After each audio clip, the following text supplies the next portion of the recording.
About Frank Lloyd Wright, and this is Frank Lloyd Wright's first major building outside of Chicago. It's Unity Temple. 1906 is when it was built. Now this is only 5 years after Queen Victoria died, and yet it's so very modern looking and so very clean and so very simple. It's a religious building by its function, you might say, but it doesn't have any of the overt religious images that we associate with churches in this country. The plan on the lower right, it's in two parts. Unity Temple is the sanctuary, and it's a very simple square form. And then it connects to what's called the Unity House, which is their sort of social wing and classroom wing. And you enter in the center. The entrance hall is in between, entered through these two terraces that come in off to either side. Outside, if you look at the photographs and drawings, again, you could see the two parts. You can see the sanctuary a little taller. You could see the Unity House a little lower. You would know exactly where to enter, just slide right in the center. But there's much more of like sort of an equality of parts, you might say. And there's nothing religious looking about it. It's just devoid of all those qualities. And on the inside, it's been beautifully restored. Same way, very simple, rational, square form. As everything is based on love of mathematics, parts and subparts. You might say that, what's being said here is religion is not sort of an emotional kind of response. Religion is something that is more intellectual. You react intellectually to understanding this. Here's another view of the inside with some plans. Congregation sits in the center of the square. And you can see balconies, wrapping around on three sides. The pulpit is very immediate, very, very close, right in the center. It seems more about dialogue than about being preached to at a distance in how it's laid out. And it's a large space in terms of its capacity, but it feels very intimate because it's much more like a theater than a traditional church. The focus is on the people. The people sit in the middle, the congregation, and everyone comes together to face everyone else. Another Unitarian church that's famous architecturally that some of you might know is the Unitarian Church of Rochester, New York, 1967, designed by the Philadelphia architect Louis Kahn, who taught at Penn when I was a student there, and considered one of the great architects of the late 20th century in terms of all of his designs. And again, it's another Unitarian church that is devoid of obvious religious symbolism. The plan at the bottom, again, is very simple. It's a square. The focused congregational space is the square, and it's surrounded by a kind of crest of classrooms. They wrap around it. They all kind of, huddle up against that central space. And you can see the social wing is at the other end. You enter in the middle, and the social wing is to the left, and that's surrounded by the offices and such. And the interior is lit by 4 skylights overhead. You have natural light, but you don't see the sky. There is no stained glass. You just have the clarity of natural light coming in. It's very raw, concrete, cinder block, natural light. That's all that it's made out of. A number of people in the congregation know it. Rudy Sprinkle and Andrea Barshavik used to be members there, and the members called it the garage, which I think is very affectionate, and that's pretty much what it looks like. But again, it's a place for people, for thoughtful people to come together and ask tough questions. That's what Lou Kahn had said. The focus is, again, on the people and nothing else. I think all of you know the historical history of Germantown, you might say. It was a town 200 years old when the first Unitarians really arrived in the 19th century. It was a suburb of colonial Philadelphia. It was the capital of the country in 1793 when the yellow fever epidemic swept through the city. George Washington's house, you probably know, is on Market Square, right on Germantown Avenue. Just before that, it was the scene of the Revolutionary War, Battle of Germantown, which was fought up and down Germantown Avenue. Germantown Avenue is the diagonal that runs through the drawing on the right.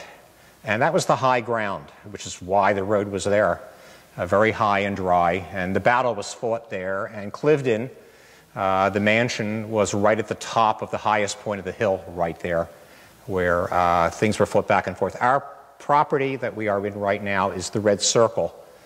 We were nowhere near the battle.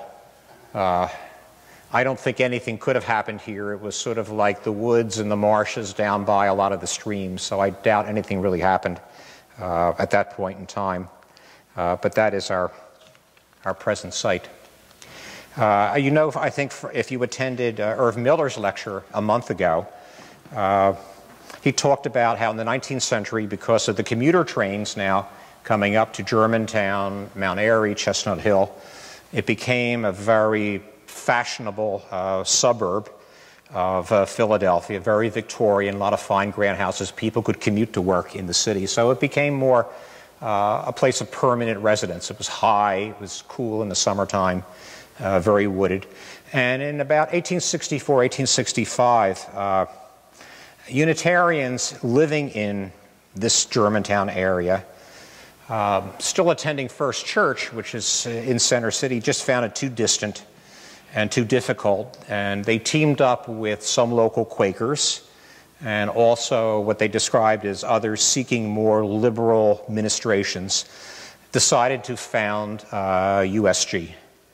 And they met in rented quarters in, upstairs above stores in downtown Germantown area.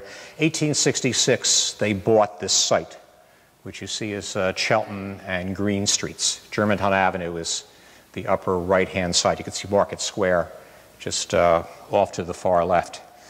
Bought this property, and it's the southwest corner of that site.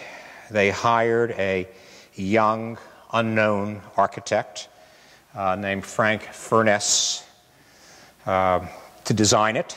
He was not famous at all.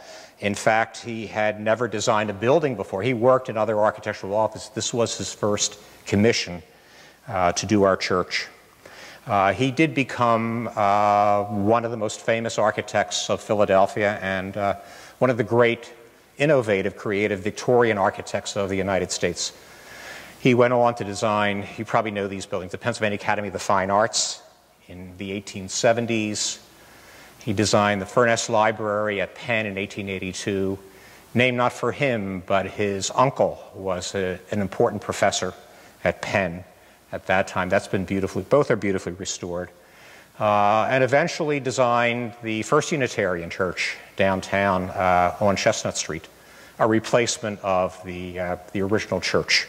So he made quite a career for himself, even though this first building was extremely modest and not too innovative, pretty much straightforward Victorian church you would find everywhere built at this point in time. How did he get the job, this young kid architect? Well, he was the son of the Reverend Furness of First Church.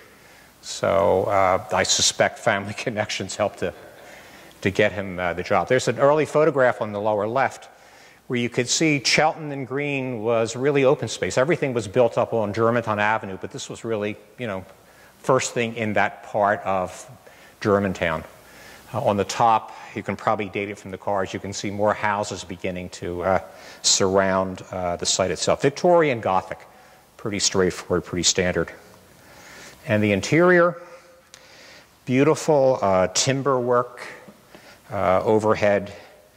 But it was always known to be very dark and very gloomy. There's not a lot of windows in it. The orientation is very bad. It's on the corner that faces northwest. The front door at the bottom was on Green, that faced northeast. The long side with the major stained glass faces northwest. It would be cold, it would be dark. The best sun is behind the church on land they don't own.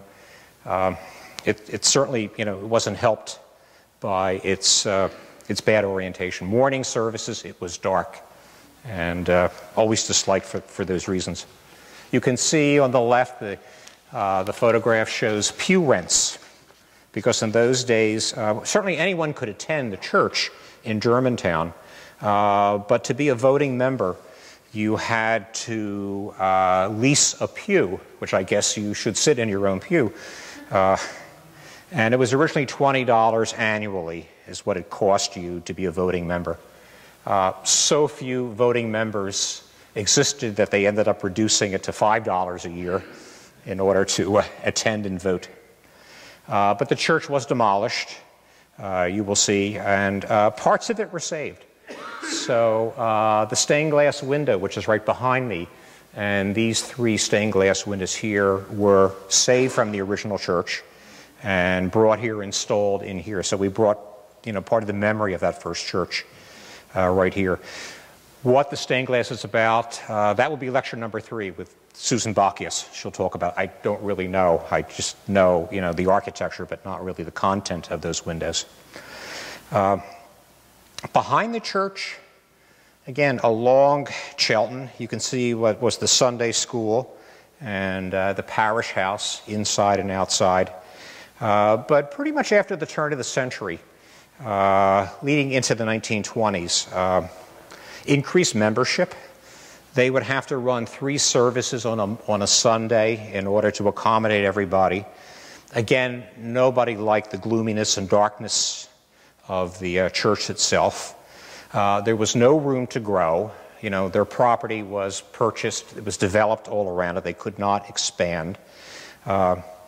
And that part of Germantown, off of Germantown Avenue, was becoming increasingly commercialized and becoming congested and becoming sort of incompatible with what you might say contemplative church uses. And I also guess that the land was becoming valuable for commercial development and not for the church. So they probably made money, by selling it and moving on. And this is the area today. This is Chelton Avenue. Again, 2 department stores were built there. There were some theaters. So it became heavily commercialized up into the 1950s and 60s as highly developed and very urban. 1921, again, I researched the church's archives, and I did find this drawing on the right, which is the intersection of Rittenhouse Street and Wissahickon Avenue. And I think Lincoln Drive is just cutting across in that very faint pencil drawing. But you can see, somebody drew a church, proposed to put it on the hilltop. I think the old fountain used to be at the bottom of that along Lincoln Drive. That was an early site that was explored in 1921, and nothing came of it. But this is the site that was bought in 1925 in that circle on the left. And Lincoln Drive, which you see on the lower left, was a carriage drive through the Wissahickon Park, and very leisurely and very attractive. But certainly this was considered to be a gateway to Fairmount Park in Philadelphia. So you can still see the remainder of the matched pergolas on the right that used to frame both sides of Lincoln Drive going toward the city. And the building on the upper right is the mansion called Park Gate, because it was on the hill right above those gates. That was the McElhenney Mansion, and it's still standing. It's a ruin. It's abandoned. It's tucked right behind Lingleback School, right off of Wayne Avenue. But Henry McElhenney, who was the president of the Philadelphia Museum of Art, lived there in his mansion. He lived there until 1950, when he moved to a more famous townhouse right at the corner of Rittenhouse Square. But obviously, this was a pretty Tony neighborhood that the Unitarians were looking to move into.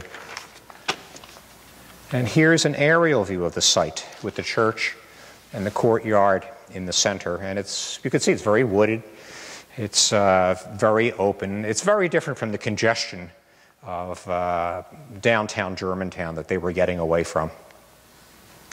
And here's the new church design, the architect's drawing on the left. Edmund Gilchrist was the architect. He did a lot of work in Chestnut Hill. He was known as a Chestnut Hill architect who specialized all of his life into the 1940s in residential design. If you know the Woodward houses in Chestnut Hill, which are townhouses that are grouped together to look like sort of larger manor houses, he was the architect of that. And he did a couple churches, but he was mainly residential. I suspect that's why they wanted him to hire him. They didn't necessarily want a church that looked like your typical Christian church, that they hired this residential architect to produce his design. You can see the footprint on the right. I am guessing that this is the Reverend George Nietzsche. This is the groundbreaking, I believe, which was spring of 1926. And here are steam shovels on Lincoln Drive. Those retaining walls are still there, and they're starting to dig in to make some foundations from about that point in time. The cornerstone was laid April of 1927. You can see the lower walls are rising all around. I see some wood trusses in place for the main sanctuary itself. A crowd of people. There's a brass band there. You can see the tuba on the left-hand side. Always loved music, I guess. Same thing, I see the tuba and lots of people for the cornerstone laying is what this is. This is the cornerstone laying. A lot of people turned out. Roger Forbes was the minister, and this was newspaper coverage of just that event, the cornerstone laying on that day. Here's a close-up picture of, I believe, the actual cornerstone. It looks like that top stone in the corner is not quite fully pushed back. I suppose that people are... Well, Gloria and I talked earlier this week. We looked at this and we're wondering, you know, if the cornerstone is there, and there's no evidence, there's nothing marked on the outside, what would be put in it? I guess our best guess is, knowing they were Unitarians, they just put a lot of question marks in there because we don't have those kind of answers. But I don't really know, and there's no evidence on the outside. It's not marked in some significant way. And again, here's early newspaper publicity. Oops, wrong direction. 1928, when it was dedicated. This is the Philadelphia Record newspaper, the inauguration of the church on Easter Sunday. And this is about that same time. It looks like the front steps are not fully completed as people are gathering, you know, into the main entry itself. Now again, here's the architect's original drawings of the church. That's the church pretty much as it is right now. The drawings are pretty accurate. It was built pretty much exactly as he designed. There's a lot more elaborate retaining walls along Lincoln Drive than was built. We still have the old fieldstone walls on the left. The staircase was simplified. Considering the structural problems and the cost to, you know, maintain it, probably is better that we didn't build all those retaining walls. We would be suffering with having to repair and replace them. And the other thing here that's different is Edmund Gilchrist originally, the building is trimmed in fine cut limestone, but the walls themselves are Wissahickon schist, which is the local quarry material available and all over Cheltenham Township, all over Mount Airy as well. But he wanted to whitewash. He said, to softly whitewash those stone walls, and that never occurred. I think now we're very happy to have the raw stone than have it painted white, but that did not happen. Inside, that's the window in the apse area, which is in front of the chancel with the double pulpit right there. That's an early photograph because you could see that around that window it's trimmed in stone but natural stone. And at a later date, Nicola Vincenzo's studio was hired to elaborate with mosaic, and not only does it glitter and sparkle more, but it's a lot more elaborate in its configurations. But that was not the original design as first built. Some of you may in fact remember Oscar and Martha Mertz, who were married in this church. This is from their wedding in 1941. You can see how elaborate, these decorations can get. We tend to like things a lot more simple today. This is pretty much how we use the offering table and the artificial lighting that surrounds it. Here is an early photograph of the church on Lincoln Drive, and look at all the cars. Again, this was a park drive, so you don't have the kind of expressway traffic that you have now that is just so terribly dangerous. But I have to suppose that, that Unitarian gentlemen would drop off their families at the front door, or maybe in the courtyard if the weather was bad, and then park along the drive for services. And here's the courtyard. Again, you can see very early photograph. They did plant hedges around the edges of that. Probably for security reasons, we choose to kind of keep that open and not have it so hidden from the main street. Again, here's like an close-up of the church, overview in its setting. Again, it's really like a pool of light, in fairly dense setting, and a lot of elbow room on all sides, not crowded in. They certainly had room for expansion and ended up buying parcels on all sides as the church expanded, in particular in the 1950s and I guess early 60s. Now here's the original plans of the church, and it's mostly the same. The apse area, you see, was originally meant to be like a semicircle. And that was squared off, for some reason. It would be more traditional to have that curve back there, but that is now squared. Maybe it accommodated the window and the mosaic better to have a flat wall. Some things we still suffer with. I think it is and always was a real circulation problem, that bottleneck to connect between the assembly room, dining room, and sanctuary is still a problem. You saw in the Lucan and Frank Lloyd Wright churches that you flowed very smoothly between social spaces, and we don't have that. Sullivan Chapel is the wing at half level, and I think they saved on excavations by doing that. They didn't have to dig foundations that deeply by raising it up.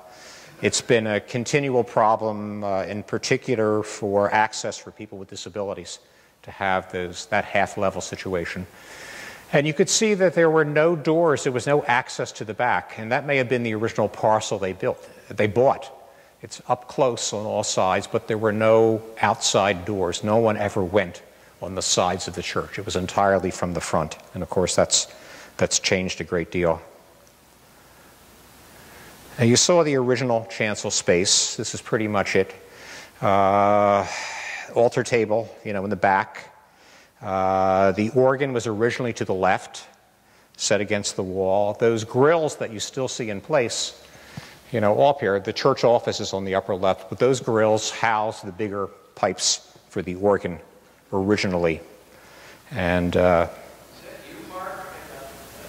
yeah, the little kid in the short pants, that's Mark. That's where he was like running popcorn for the singers. That's how we got his start. But the organ needed to be replaced. People wanted a bigger organ. It could have been up front, to continue up front. It certainly would have been bigger and bulkier than what the older organ was. With the choir up there in the organ, it crunched a lot of other activities that happened increasingly in the chancel area. But the only other place it could go was to move it to the back and move it to the choir loft and rework that. And there was a great deal of dissension. There was a great deal of fussing. A lot of Unitarian members really liked They like to hear their music, but they'd like to see their music. They like to have the choir and organist up front as well, and not far in the back of the church. So it was a difficult decision. I believe that there was some bitterness that people had left. There was a vote. It was close, but obviously it did go to the back. All I could say is this church was always very passionate about its music, that such battles would get fought over the organ and the choir. So that's the original back end. And there is a fine stained glass window that faces Lincoln Drive that's lit at night from the inside. But here's before and after. The choir loft took away 40 seats. The window is blocked. You cannot see it from the inside, obviously. They added 2 columns, which I think they're not holding up the roof, but they're holding up some of the bigger pipes off to either side. But you can see, there's a massive amount of pipes. And this is, I think, the major change that happened on the inside. But I think it would have been more monstrous if they tried to kind of squeeze this into the front, quite frankly. I want to talk a little bit about the architectural style of the church itself, because I think one thing that fascinates me is that there's not a lot of religious details, on the interior of the church. If you didn't have the pews are a giveaway, but if you didn't have the pews, you would not necessarily assume that this was a place of worship. It's really more domestic. It's really more, and remember, the architect was an architect of fine, grand houses. It's really more, it's got like a Chestnut Hill grandeur about, and that probably was quite deliberate. But it's really more like an English banqueting hall, like on the lower left. That's a Christopher Wren library at, I think, Oxford University on the upper left itself. That's our church on the right. But the flat ceiling, the paneling, the wood down below, the simple rectangular windows, it's in sort of the English Renaissance tradition. The details are fairly neutral. Originally, it was clear glass in all the windows. It had more of that kind of domestic flavor than necessarily what someone would say is very church-like. This is the assembly room on the upper right, and I'm showing you just some English, early American kind of, that's on the left, upper left, that's one of the rooms in Kensington Palace in London, one of the Queen's houses in London. Those are Williamsburg shots down below. But again, it feels, in terms of English, Renaissance, Georgian, colonial good taste, it feels more domestic than necessarily, something that would be, even a church hall. And I think the same thing could be said about the outside. Here's the courtyard. And coming to the courtyard, there's nothing that kind of obviously says church to you from this point of view. And I just did some searching of just English, Georgian, Palladian manor houses over the 18th century, 17th century. And you can see it looks like that. It looks like a grand manor house as you pull into the courtyard itself. If there's one thing the only thing that really gives it away, it's the church tower that was popped on the top. And again, that's a standard motif. That's Christ Church on the right. Churches, not Quaker meeting houses, interestingly enough, but most other churches would want to have a church spire as a kind of an icon that signifies it indeed is a church. And again, that's from the same tradition. That's our church tower on the top, but these are all Christopher Wren's churches of London. London's Great Fire was 1666. Wren got the job of rebuilding every parish church in, the heart of the city. And they're all like variations of the same theme. They all kind of look like a Gothic tower at a distance, but they're really composed of like a collection of separate classical elements, little temples and colonnades and pediments and circular forms stacked one on top of the other to make a kind of a Gothic-looking profile. And that's exactly what our church is like. It's very much, Christopher Wren would have, been happy with our tower, for sure. Now here is the plan. And our church is on the left. And What I think is kind of interesting is that it's surprisingly traditional, not in its details, but in the plan. It's very Christian church-like. It's long and narrow. So many people would be very far back in the church. Very different than the earlier church by Frank Furness. Very different than Frank Lloyd Wright. Very different than Louis Kahn. But there's obviously the symbolism, and I'm just showing traditional Gothic churches on the right. It's shaped like a crucifix. You enter the cruciform. You enter the crucifix itself. But it certainly isn't good for participation or for hearing sermons or for seeing, what's going on. If you really wanted to optimize, a church where everybody could feel a part of it, it would be shaped more like a theater. It would be rounded and things would be up close. But to stretch it out long and narrow is very symbolic, but not really terribly functional. And that's sort of curious about our church, that it's very retro in terms of this arrangement. I'm going to talk about the path of redemption in just a minute. But it's an architectural term. It goes back to the earliest churches of Christianity. Those two churches on the left are in Rome. That's on the top, that's St. Paul's outside the walls. On the bottom, that's Santa Maria Maggiore. They're both from the 6th, 7th century after Christ. And that's sort of the template for how Christian churches are. You see the diagram on the right. It's about heaven and earth. You live on earth, the four corners of the earth. So it's square and box-like. And you want to get to the circle of the heavens. So the only thing that's rounded is in the apse at the end. And so it's fairly dark down below in the church. Our church is fairly dark down below. You are a sinner. You are corrupt. You are evil. You want to do good. Lift your eyes to the light of God. Jesus was perceived of as the God of light. Pagan gods were worshipped in dark sanctuaries. Christian churches were full of light. I am the light. So there's a reason why we celebrate Christmas December 25th, because December 21st is the winter solstice. So up until that point, every day you lose 1 minute of sunlight.